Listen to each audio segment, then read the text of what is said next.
தேனி மாவட்டம் கம்பம் அருகே உள்ள சுருளி அருவி நீர் சீரானதால் சுற்றுலா பயணிகள் குளிப்பதற்கு வனத்துறையினர் இன்று அனுமதி அளித்துள்ள நிலையில் ஏராளமான பொதுமக்கள் ஆர்வத்துடன் குளித்துவிட்டு செல்கின்றனர்.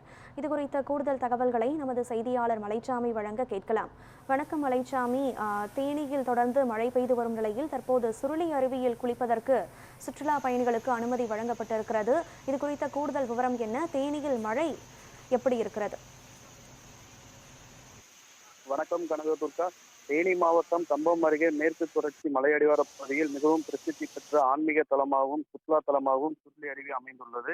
இங்கு நாள்தோறும் வெளி மாவட்டம் மற்றும் மாநிலங்களிலிருந்து ஏராளமான சுற்றுலா பயணிகள் மற்றும் பொதுமக்கள் வருகை தந்து அருவியில் குளித்துவிட்டு சாமி தரிசனம் செய்துவிட்டு செல்வது வழக்கம். நிலையில் கடந்த 5 தினங்களாக சுருளி அருவி நீர்பிடிப்பு பகுதிகளான அரிசிப்பாறை, ஈத்தக்காடு, தூவானம் அணை உள்ளிட்ட பல்வேறு பகுதிகளில் பருவமழை பெய்ததால் அருவிக்கு வரும் ஆற்றில் வெள்ளப்பெருக்கு ஏற்பட்டது. இதன் காரணமாக பொதுமக்களின் நலன் கருதி சுற்றுலா பயணிகள் குளிப்பதற்கு வனத்துறையினர் கடந்த 5 தினங்களாக தொடர் தடை விதித்திருந்தனர்.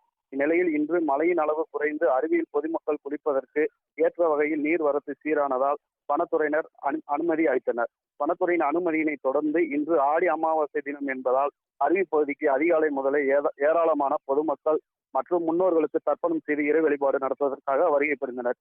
தற்பொழுது அருவியில் ஆர்ப்பரித்து கொட்டும் நீரில் அங்கு வருகை புரிந்த ஏராளமான பொதுமக்கள் மற்றும் சுற்றுலா பயணிகள் ஆர்வத்துடன் குளித்துவிட்டு சாமி தரிசனம் செய்துவிட்டு செல்கின்றனர். கனகதுர்கா, மேலும் மழை தேனி மாவட்டத்துல சாரல் மழையாவே இருக்கிறதுனால ஆங்காங்கே அவ்வப்போது சாரல் மழை பெய்து அவ்வப்போது நின்ற வண்ணமே உள்ளது. கனகதுர்கா,